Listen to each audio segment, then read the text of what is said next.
Baik, Bapak Ibu, kita akan praktek untuk bar sekilas. Barangkali ini bisa memberikan penjelasan awal.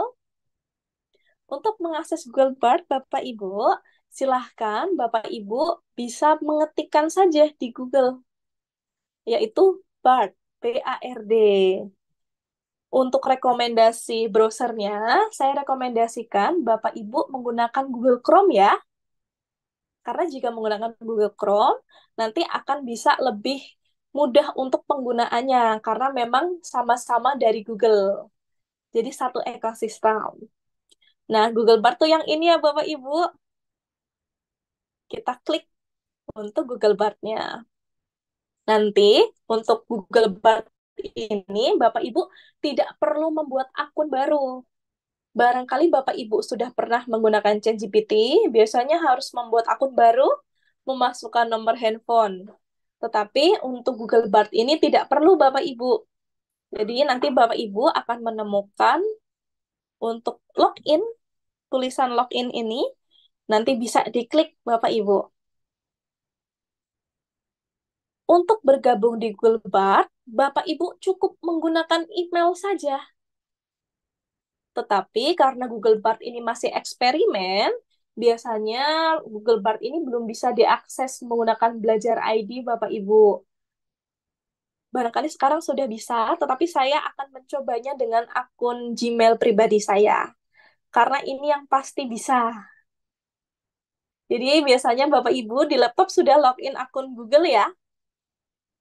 Kalau belum, Bapak Ibu boleh login dulu akun Google-nya. Jika sudah login, bisa dipilih akun Google. Misal saya menggunakan akun saya pribadi, saya klik. Nanti biasanya akan diminta memasukkan password.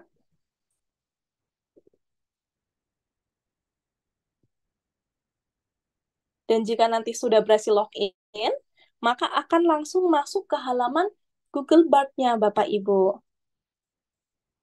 Untuk di komputer saya, kebetulan tampilannya memang gelap. Jadi di sini warnanya hitam, Bapak Ibu. Barangkali nanti di komputer Bapak Ibu bisa jadi warnanya putih. Itu tidak masalah ya Bapak Ibu, masih aplikasi yang sama. Selama di sini sambutannya adalah Bard. Punya saya, hai saya Bard, di sini Bapak Ibu. Lalu untuk menggunakannya, bagaimana caranya? Di sini ada tulisan masukkan perintah di sini. Maka Bapak Ibu bisa diklik di bagian masukkan perintah di sini. Lalu nanti Bapak Ibu bisa ketikkan untuk hal yang ingin dicari. Ya, tentunya kita akan mempraktekkan menggunakan prompt. Untuk menggunakan prompt, kita perlu memasukkan konteksnya terlebih dahulu, yaitu perkenalan dulu Bapak Ibu. Kita itu siapa ya? Karena kita guru, saya akan memasukkan, saya adalah seorang guru. Tetapi saya ingin lebih spesifik lagi. Guru mata pelajaran fisika kelas 10 SMA. Misalnya, ini adalah konteksnya Bapak Ibu. Setelah konteks yaitu spesifikasi. Nah, spesifikasi ini bisa lebih lanjut lagi menjelaskan profesi Bapak Ibu tentang guru mata pelajaran fisika kelas 10. Sebenarnya, ketika Bapak Ibu memberikan penjelasan mata pelajaran fisika kelas 10, ini sudah termasuk memberikan spesifikasi Bapak Ibu.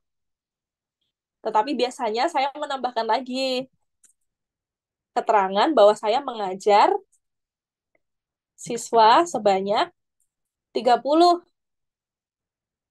dengan usia 17, maaf, 16 tahun. Untuk usia ini Bapak Ibu, saya memiliki sebuah tips khusus. Biasanya yang saya masukkan di sini adalah usia mental siswa yang saya ajarkan. Barangkali kita sebagai guru bisa memahami bahwa siswa yang kita ajarkan sudah masuk ke usia perkembangan 16 tahun. Maka saya akan masukkan 16 tahun. Tapi biasanya jika sebagian besar siswa saya fast learner, saya bisa tambahkan usia lebih dewasa lagi. Atau jika memang slow learner, saya bisa memasukkan usia lebih rendah lagi. Atau dengan cara lain, saya juga bisa tetap menuliskan 16 tahun dengan karakter slow learner misalnya. Kemudian di sini setelah konteks dan spesifikasi, kita perlu memberitahukan goals atau maksudnya secara spesifik. Misal di sini saya ingin membuat soal mengenai pengukuran dalam bentuk dalam bentuk esai misalnya Bapak Ibu. Saya ingin meminta siswa saya memberikan pendapat subjektif mengenai pengalaman mereka dalam pengukuran di kehidupan sehari-hari. Lalu ini sudah saya berikan goals-nya. Saya akan minta formatnya. Formatnya adalah buatkan 3 buah soal sesuai kriteria tersebut. Kita akan coba tanyakan Bapak Ibu. Nah, biasanya Google Bard ini akan memberikan respon langsung Bapak Ibu.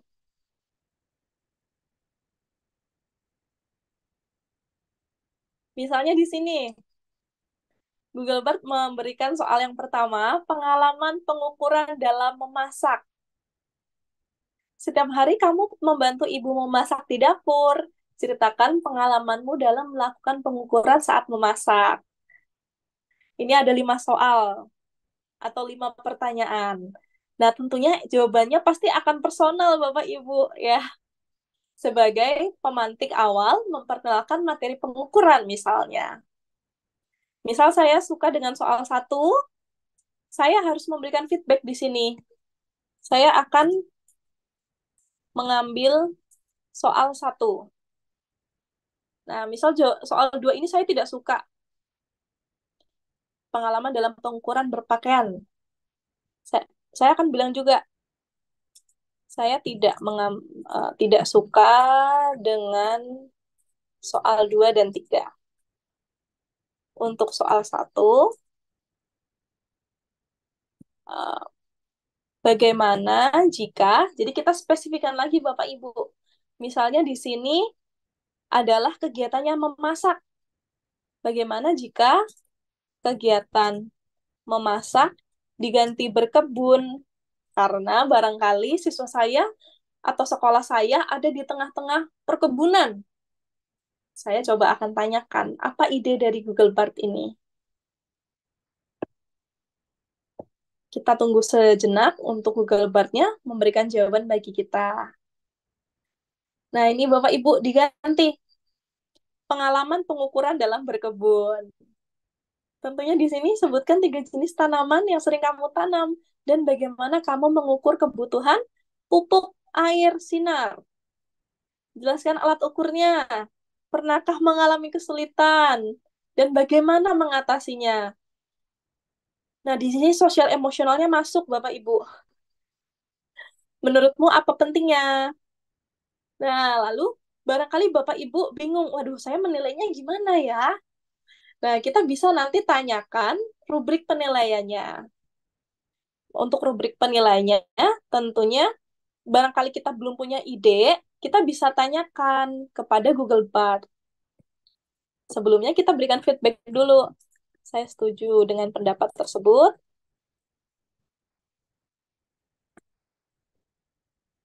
Berikan saya ide untuk rubrik penilaian jawaban oleh siswa saya. Misal sajikan dalam bentuk tabel.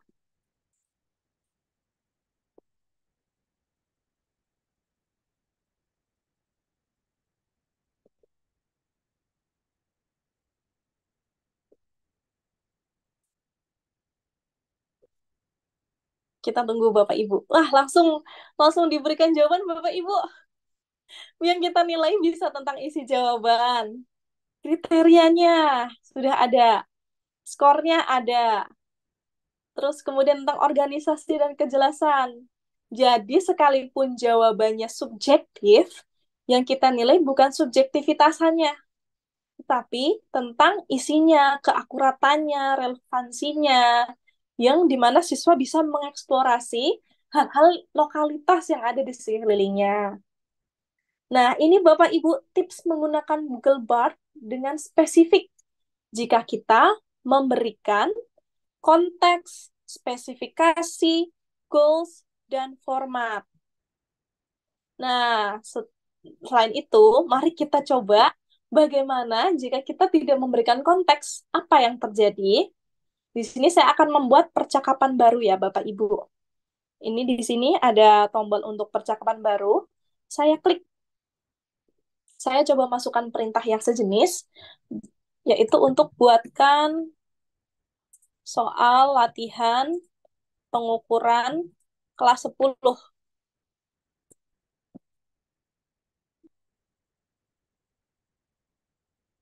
Nah, di sini karena kita tidak memberikan request, soalnya dalam bentuk apa ya? Tentunya Google Bard akan memberikan sesuka hatinya. Misal di sini dia memberikan pilihan ganda.